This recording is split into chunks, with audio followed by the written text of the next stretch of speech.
Hello, my name is Nick Yeung. I'm a professor in the Department of Experimental Psychology and a tutor at University College.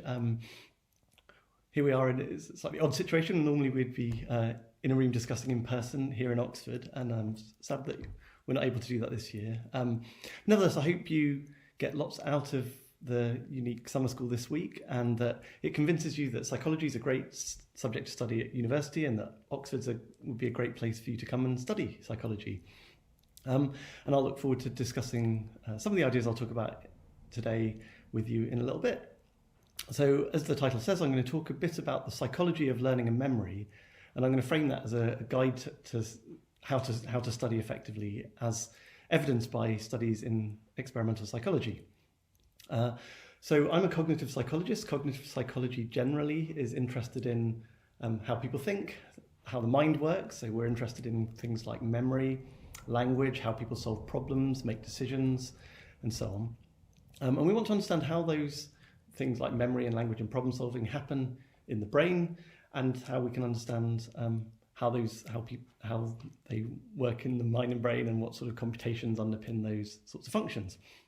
So to understand how people think, we use lots of different methods. So you kind of think of the brain and the mind as perhaps the most complex device in the universe, certainly in the known universe.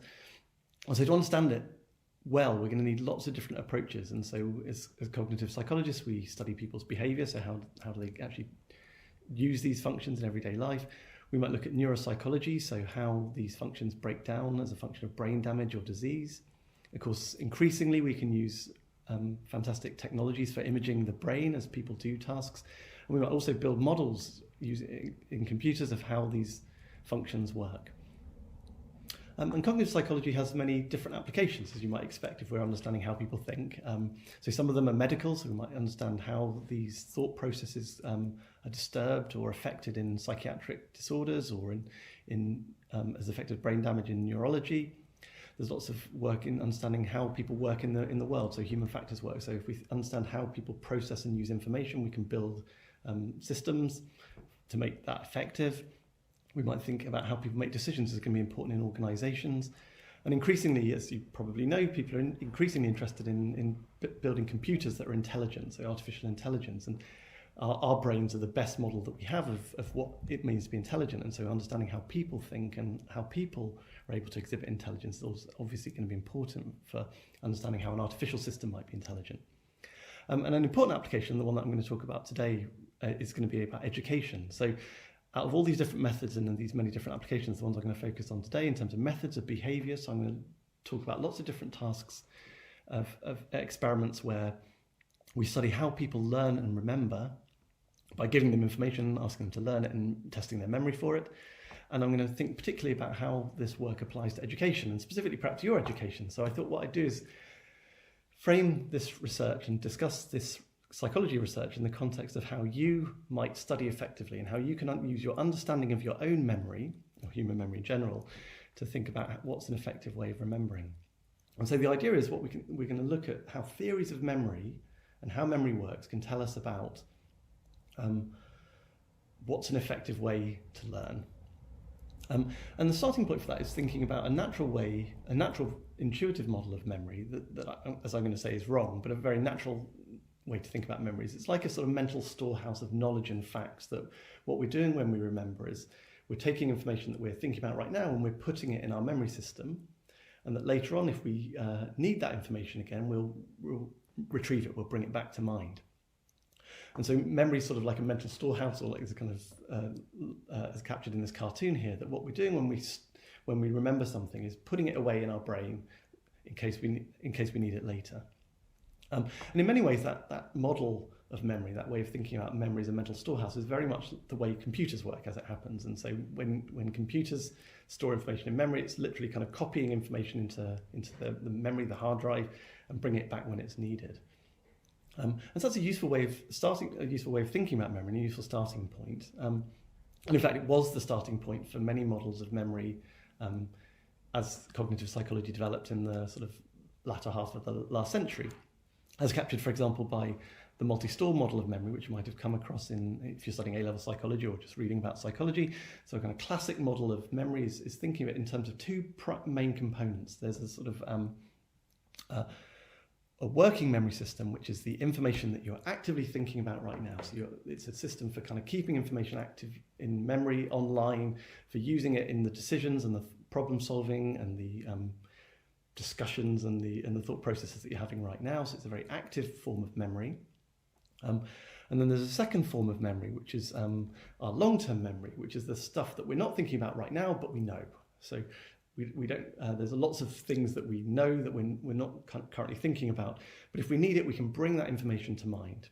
And so, as Atkinson and Shiffrin described, you can think of the interaction between these memory processes as being an interaction between the kind of active working memory processes, the stuff we're thinking about, and then the general knowledge and general information that we store about the world and our lives in this long-term memory store, and information moves back and forward. So they talked about the idea that while information resides in short-term storage, that's this working memory process, it may be copied to the long-term store. And then when we need it later, the retrieval of information from long-term storage activates a likely subset of information, so something that seems relevant, and places it back in the short-term store in this working memory. Okay, so you can think of information then as moving backwards and forwards from, in particular, this long-term memory store into a current thinking, where this long-term memory store is really like this kind of mental storehouse of knowledge and information that you put information in and get it back. What I'm going to talk about is how we can build on that and develop that and see the weaknesses of that simple model of memory as this copying mental storehouse process, to understand better how we can study effectively and learn more effectively. And so what I'll talk about is a couple of lines of work that go beyond this simple kind of mental storehouse model of memory, that then inform how we might think about effective ways to study. And so the first line of work I'm going to talk about comes from my first year lectures. So in the first year course, I teach a course called Introduction to Cognitive Psychology, some of which focuses on memory. An important theme of which is the idea that learning is a really active process, and so is remembering, much more so than just simply copying information. So I'll talk about that first.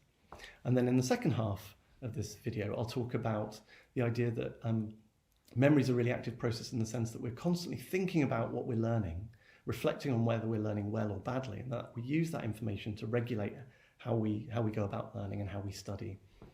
And that comes from my third year course on what's called metacognition, so are people's ability and accuracy and uses of the way they think about their own thoughts.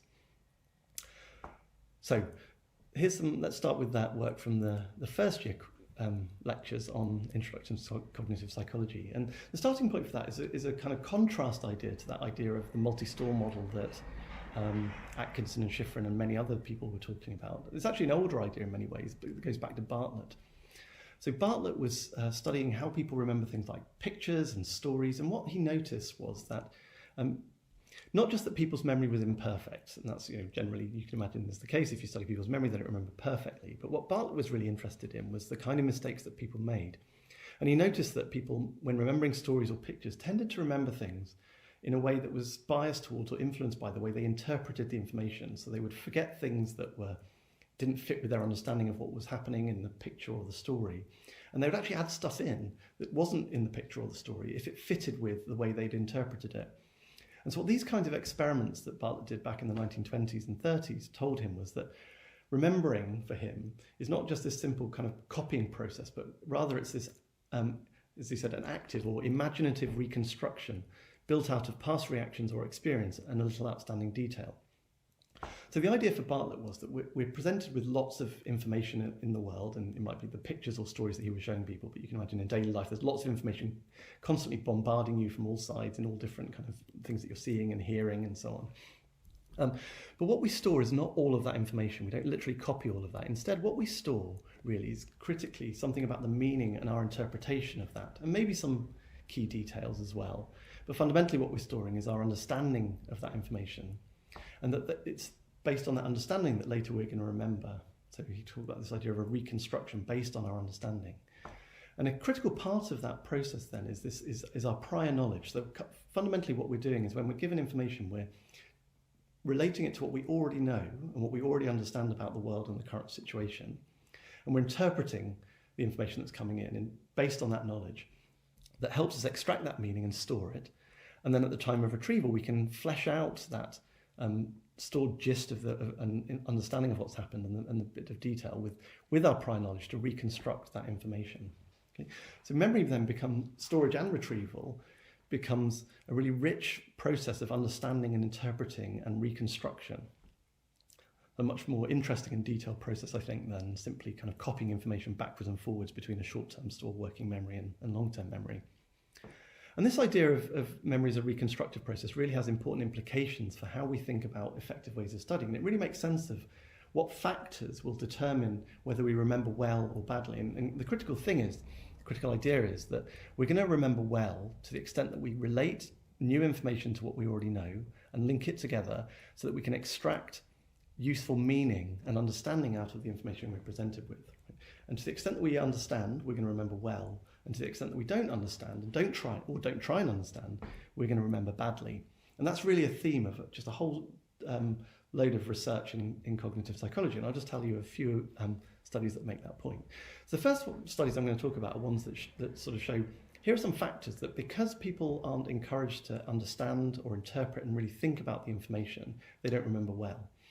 And one way in which that's shown is that simple repetition of information doesn't lead to good memory. So it's not simply the case that the more times you're presented with information, the better you're going to understand it, and the better you're going to remember it. In fact, memory doesn't depend on repetition, and simple repetition isn't a good predictor of whether you'll remember something. And some evidence for that comes from lots of studies over the years that have shown that people have bad memory actually for lots of information that they see every day. So for example, if you ask people what coins look like, the detail of what's on coins, they're very bad. If you ask them about keypads, for example, so we interact with keypads every day on phones and on calculators and so on, but people are really bad, for example, at knowing whether keypads number from the bottom to top or top to bottom. So even though they interact with these coins and keypads and everyday objects, they have very bad memory for them. A nice kind of recent study that made that point was a study by Blake et al. From 5 years ago. And they just tested people's memory for the Apple logo. So we see Apple stuff everywhere, iPhones and iMacs and iPads all over the place, and all of them have this Apple logo on. And you might think this thing is repeated so often that people would have good memory for it, but in fact they don't. So when Blake et al. Gave subjects a lineup of different possible Apple logos and asked them to pick out the correct one, less than half of the people got it right. And when they asked it, rather than sort of, can you recognise the correct logo, can you draw it from memory, people were just hopeless. And you've got these hilariously bad sort of, I don't know what this is, instances of Apple logos that people are drawing from memory. So this is the best one, the only subject who kind of got it perfect according to their Blake et al.'s memory score.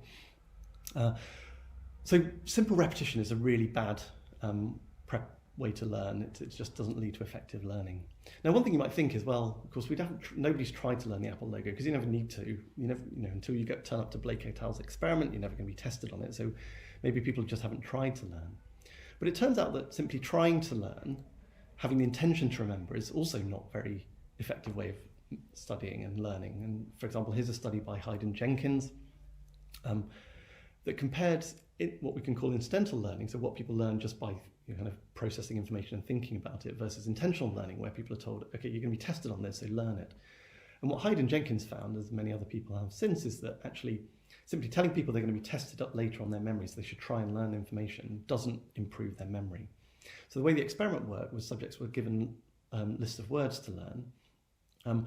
And so, for example, they might be given a series of words and asked, just to make sure they're paying attention to the words, they might be looking for certain target letters. They'd press a button every time the word had a particular target letter. And so all the subjects in this letters group were doing that. But then there were two different sets of subjects, two different sets of people doing this experiment, and who were looking at for each word and kind of judging whether it had a letter. All of them were told to do that. So here's a list of words. Just judge whether there's a particular target letter or not. Half the subjects were only told that, and then later they were given a surprise memory test. Another group of subjects were doing that same letters task, but they were also told, and by the way, we're going to test you on your memory. So as well as kind of looking for that target letter, also try and memorize this because we're going to test you on it later. And what Hayden Jenkins found was that there's basically no difference. There's a tiny difference here, but it wasn't statistically significant. So it wasn't consistently seen across people. So basically hardly any benefit whatsoever of people trying to learn this information. Right? Instead, what seems to predict whether people remembered well or not was what they were doing with the information. And that was shown because there was another condition in the experiment where instead of judging whether there were particular letters in the word or not, the subjects were asked to really think about the meaning of the word.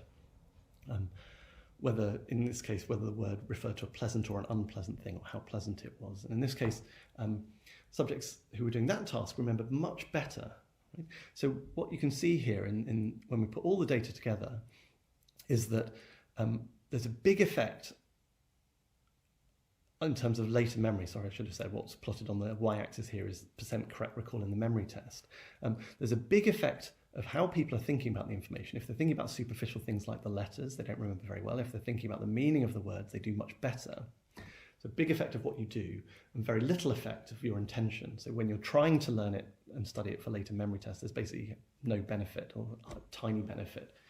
So it matters much more what you do with the information than what you intend to remember. And the kind of Karpik and Roediger that I mentioned at the bottom here is another study that showed that they showed that getting people simply to restudy information is in their experiment, and this was learning translations of words from English to Swahili as it happened, having people intend to learn it by restudying it was essentially had no effect whatsoever compared with not studying it at all after a first learning episode. There's no real benefit to trying to study it. There's a much bigger benefit of actively testing yourself on the memory, on that information. Okay, so repetition and intentions don't lead to good learning, and instead, kind of relating to that idea that memory depends fundamentally on your understanding, you can see that the degree to which we think about information, as shown by Hyde and Jenkins, and as related to this idea of Craken, Lockhart and Tolving's idea of depth of processing, what really matters in terms of memory is your understanding of material. And so Craken and Tolving showed that in a simple word learning task, that the idea that the depth with which you process information, the deeper and more kind of meaningfully you think about information, the better you remember it. In a task with learning words, where different groups of subjects were asked to think about words in different ways, and then they're later going to be tested on their memory. And what's going to be of interest is how the different ways you can think about information affects later memory. And this sort of relates to that Hyde and Jenkins study I just talked about. So in this study, some subjects were asked to just simply judge, for each word presented, is it written in capital or lowercase letters? Okay, so a very shallow task, you're just thinking about kind of what the words look like. A slightly deeper task that involves not just thinking about the words on the page, but how they sound, was thinking about whether they rhyme, so the sound of the words. Now you can think of a task that involves a bit of meaning, so think about, does the word refer to an animal or not? Or a kind of a challenging kind of meaning task, or that really gets you to think about the meaning of the word, is you're asked to think about, or the subjects were asked to judge, does the word fit in the sentence, he saw a blank on the street? And so you have to think about, yes, it fits or not. And so different groups of subjects are all performing different tasks, but they're given the same words, and later on they're given the same memory tests. And what Craig and Tolving observed, though, is a huge difference in people's ability to correctly, in this case, recognise words as being on that list or not, in the original list or not, so recognition memory, depending on what they initially did. So saw the same list of words at the same rate, tested in the same way, but huge variation according to how subjects initially thought about the information. So if they thought just about whether the words were written in capital letters or not, they hardly remembered any correctly. If they thought about whether this kind of more complex task, thought about the meaning of the word, you can see that they remembered almost all the words correctly. So massive variation in terms of how well people remember, not based on their intention to learn or the number of repetitions, but on what they did with the information when they're presented with it. If they think about the meaning, they remember almost all of it. If they don't think about the meaning, they remember almost none of it. And depending on how much you think about the meaning, you see kind of graded levels of memory in between. Okay? So what you remember determines what you think about deeply and what you understand. Okay? And I think in many ways, this is for me, when I give these lectures to my first year undergraduate students, I talk about this as being this experiment and this phenomenon of what we can call elaborative encoding as being in many ways the most important thing you might think about in memory. It really gets you to think about memory as being much more than this idea of a simple copying process into a mental storehouse. So the idea of elaborative encoding is the idea that we'll remember well to the extent that we elaborate on the information that we're given and form links across different bits of information that we're presented with and links between what we're presented with now and our prior knowledge. And to the extent that we elaborate the information and link it into these webs of knowledge and understanding, we're going to remember it well. And so Bradshaw and Anderson studied that by looking at a simple task in which subjects are going to be given a fact about 28 different historical figures. So, for example, it might be about Isaac Newton, and they're given this fact like this about Isaac Newton, that he became emotionally unstable and insecure as a child. So that was the fact that they learned about Isaac Newton. They learn it one day, and then 7 days later they're tested on this fact and 27 others about 27 other different historical figures. Okay. And so this single condition is our baseline. They're going to learn 28 facts about 28 different historical figures, and they're going to be tested on them a week later. Right? In another condition of the experiment, which they called the unrelated condition, they had to learn actually, rather than, as well as those key 28 facts they're going to be tested on a week later, they learnt 2 other facts about each of those historical figures. They're learning 3 times as much information. So, for example, that Isaac Newton was appointed warden of the London Mint, whatever that might be, and that he went to Trinity College in Cambridge. Okay? So now that they're learning 3 times as much information, and as you can see, the bits of information they're learning is largely unrelated to each other. They're all about Newton, but the facts don't link together. And so, not surprisingly, when tested a week later, you can, as you might imagine, memory's worse when there's 3 times as much to learn than in this kind of baseline condition when they're just learning 28 facts. Right? So if you're learning 84 facts, you do much worse than if you're learning 28. That might not surprise you. What's more surprising and more interesting, though, is what happens in 2 other conditions where, again, subjects are trying to learn 84 facts rather than just 28. But now, importantly, the information is linked together. So, for example, in the caused by condition, the facts were sort of linked together in a causal way, that this key fact that Newton became emotionally unstable and insecure as a child was linked to 2 other facts that might cause them, that Newton's father died when he was born, and that Newton's mother remarried and left him living with his grandfather. And another kind of related condition is that where you see the things that resulted from this fact that Newton became emotionally unstable and insecure as a child, that he also became irrationally paranoid when challenged by colleagues, and that he had a nervous breakdown when his mother died. Now, again, in these cases, the subject is being asked to remember 3 times as much, right? But importantly, what Bradshaw and Anderson and many other experiments like this have found since is that relative to the condition where subjects are learning just 1 fact per person, when they ask to learn 3 facts per person, but those facts are related, memory actually goes up. Right? So this really goes against that idea that memory is kind of a mental storehouse, and that the amount you can remember depends on how much you can kind of cram into that mental storehouse. Here you can see that sometimes trying to remember more information actually leads to better memory than trying to remember less, and particularly the condition is that when you're linking information together and it helps you build up a bigger, richer understanding of information, your memory can actually be better when you're trying to learn and remember more stuff than when you're trying to remember less. And that's a really key fact, not just about how memory works, but also if you think about your own study. Right? Sometimes actually going beyond the basic information and trying to challenge yourself and learn and really understand it's actually going to lead to better memory than just learning the basic information you're presented with. Okay. So all of that then kind of leads to this first kind of theme that memory is much more than a process of reproductive copying in and out of memory, right? It's this active process of interpretation at the point of learning. We relate what we're trying to learn to what we already know.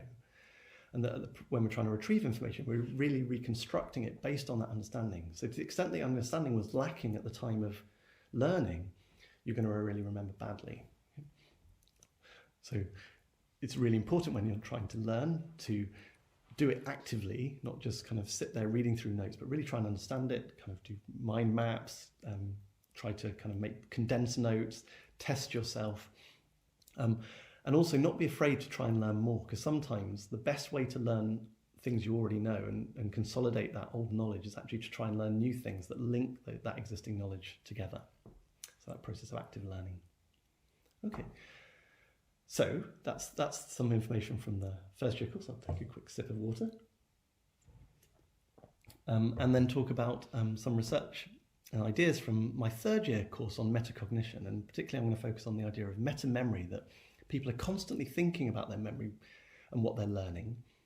And that informs their behaviour and the way they learn in important ways. So some of that work comes from research of an ability for people to make what we can call judgments of learning, so predictions about how well we remember. So Arbuckle and Cuddy did the first experiment on this back in the 1960s, so a long time ago now. And they were interested in the idea that people might be able to predict what they will be able to remember well or badly. They did a slightly strange experiment, but kind of easy to control experiment. So the way that it worked was that subjects first did a study phase where they're learning these slightly odd things, which are pairs of numbers and letters. So they would see T12, and they'd study it, knowing that later on they're going to see the letter T, and they've got to remember on its own, they've got to remember the number 12. And they see a series of these letter number pairs. So they'd see T12, X73, P22. And what subjects did in the study phase was they'd say it out loud to make sure they were paying attention to what they were being presented with. But they'd also make a prediction about whether later on they'd remember this. And they might say T12, yeah, I'll remember that because the 12, T is a bit like a 12, or whatever. Or X73, I'm not going to remember that for whatever reasons. They're making this judgment about their initial learning. I'm going to remember this later on. Okay? Later on, they're tested on these. They're presented with letters, and they've got to remember the number that's paired with it. So they'd see a letter, they'd say what number they think went with it in the initial test. And what Arbuckle and Cuddy looked at is the degree to which people's initial predictions during the study phase, these yeses and nos, yes, I'll remember it, no, I won't remember it, correctly predicted later on whether they would remember it. So, for example, here's a case where people's prediction was wrong. So at the time of study, they said, I won't remember that 22 goes with P. But in fact, they did remember. So this is a kind of incorrect prediction. Whereas with T12, they said, yeah, I'll remember that. And in fact, they did remember it. And so we can look at the accuracy of these predictions. So it's not the accuracy of memory itself, but the accuracy of people's predictions about their memory.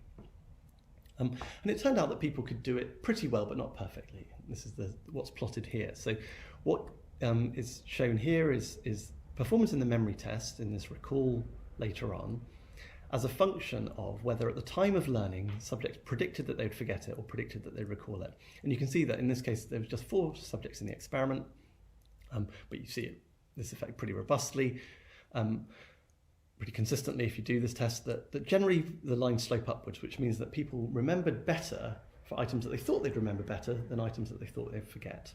Okay, so these predictions are somewhat valid, they're somewhat predictive of later memory, but they're not perfect. So you can see that for items that they predicted they recall, they're not at 100%.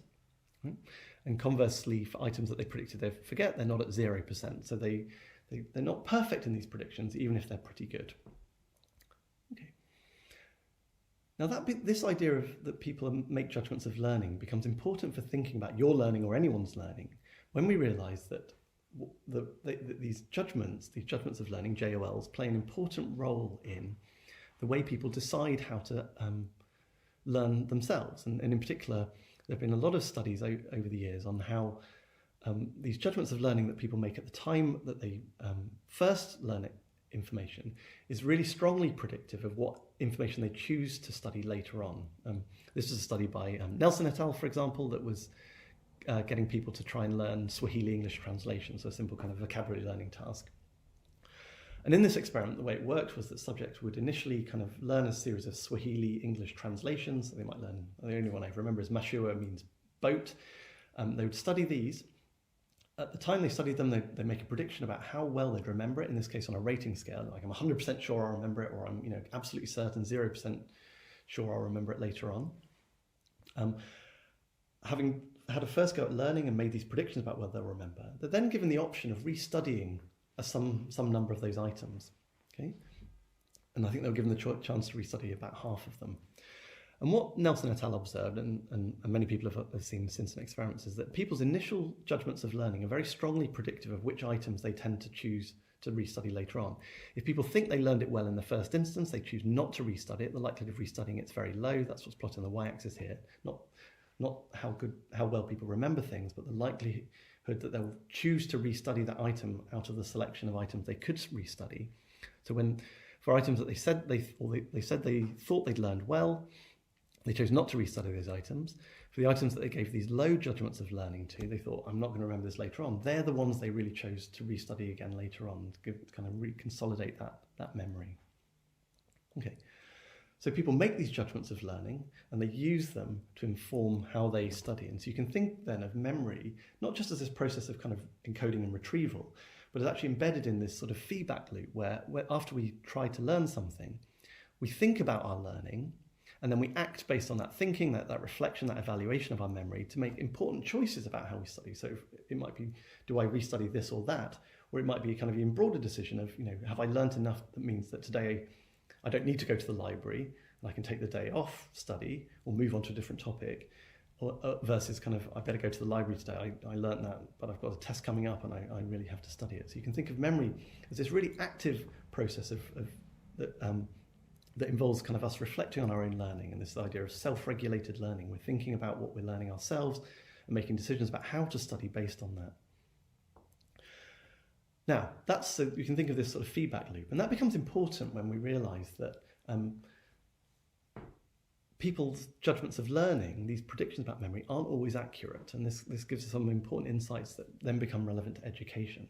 And one study showing this is this one by Zeckmeister and Shaughnessy. So again, a very simple task where we can give people, in this case, lists of words to learn, and we're going to test them later on those words. And in this experiment, subjects were given these words, and they would try and learn them, and they'd also make these judgments of learning. Okay, so predictions about whether they remember this later on when tested. The key manipulation in this experiment, so what Zeckmeister and Shaughnessy wanted to look at, was the degree to which learning and people's predictions about their learning varied according to whether they were given massed practice. That is, they'd see the two words, each word was actually repeated, and they'd see those two repetitions together. That's the kind of massed practice case where you're doing all the practice of a word at the same time.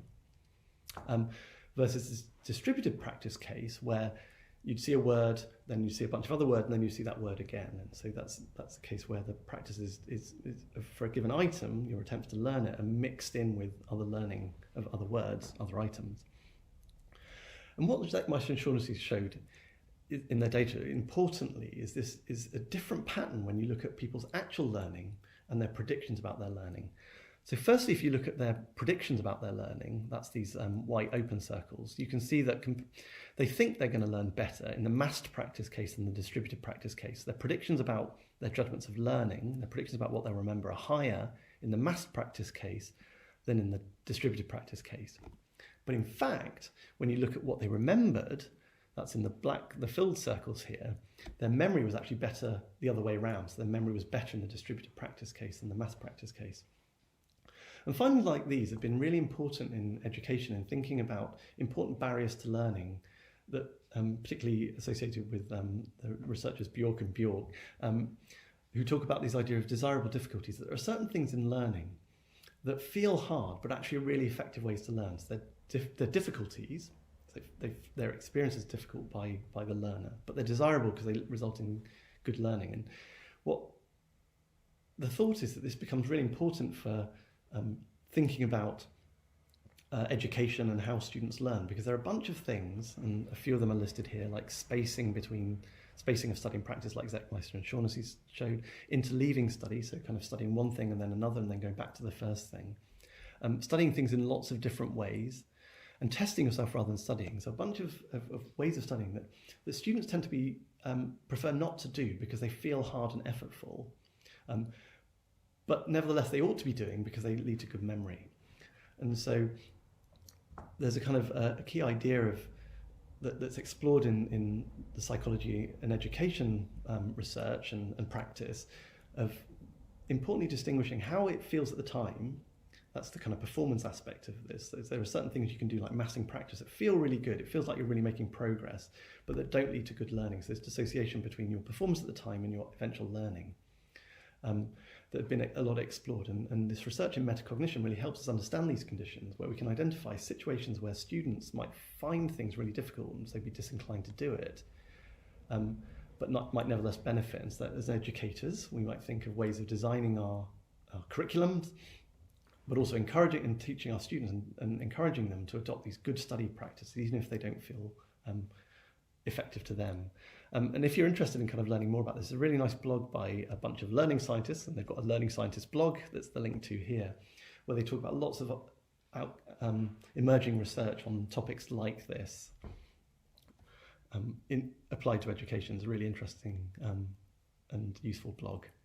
Okay, so that's one way in which this metacognition research, this idea of self-regulated learning, can inform education practice in terms of identifying things that students might not like to do, but that are good for them, and that we can then encourage them to do, or kind of force them to do via the way we design our curriculums, our kind of study timetables and so Another important way in which this metacognition research, self-regulated learning, has informed education practice is that for various reasons it might be easier to make people better at metacognition, these metacognition judgments, meta-memory judgments, than it is to actually get them to improve their memory as such. And so there are various attempts to kind of help in education settings and devise interventions, so things that you can implement in schools or in universities that will help students to learn better based on metacognition. And so one nice method is this one by Theda et al., for example, and they looked at how students would learn texts. So they gave them short essays, short bits of text to try and understand. And they had this idea that one way to improve people's learning of text would be to help them to get better at judgments of learning, so help them to better evaluate whether they'd learnt something well or badly, that would then improve these students' choice of what they would then study and how they would study it later on, which would then lead to better performance. And that's what they observed. So that the method was to ask the students, and importantly, as it happens, they did this after a delay. So they'd read something, then after a short delay, after they'd read some other things, they'd have to go back to the original thing that they were trying to learn and generate 5 keywords that captured the key ideas in that text. Okay, and the idea is that thinking about these keywords really forces them to think about what they've learned, and it really brings home to them if they've learned it well or badly, which then can inform what they choose to restudy. And what they found was that in Theda's experiment, that led eventually to better performance in a test. Okay? Because students better identified what they knew and didn't know, their restudy choices got better, and so then did their final test performance. Another experiment has a very similar sort of feel, but I really like because it relates a lot to what we do here at Oxford in terms of our tutorial system, is this idea that Johnson et al. Called reflecting on explanatory ability. So what they did in their experiment was, as an intervention to try and get people to be kind of better at evaluating what they know, they asked subjects in a variety of contexts to carefully reflect on their ability to explain to an expert in a step-by-step, causally connected manner with no gaps in their story. So what Johnson et al. Were interested in was whether this reflecting on explanatory ability would improve people's self-evaluations, their kind of estimates of what they know. So typically, if you ask people what they think they know, in many domains, they are overconfident. They think they know a lot more than they do. And what Johnson et al. Found was, though, that this process of reflecting on explanatory ability substantially reduced that overconfidence, which sort of makes sense if you imagine, you think you understand something, and then you sit down and really think about it and try and explain to an expert in a step-by-step way how this process really works, or what's really going on in this thing that you're trying to explain, and you can imagine how that really reveals the gaps in your thinking, and that's what Johnson et al. Found.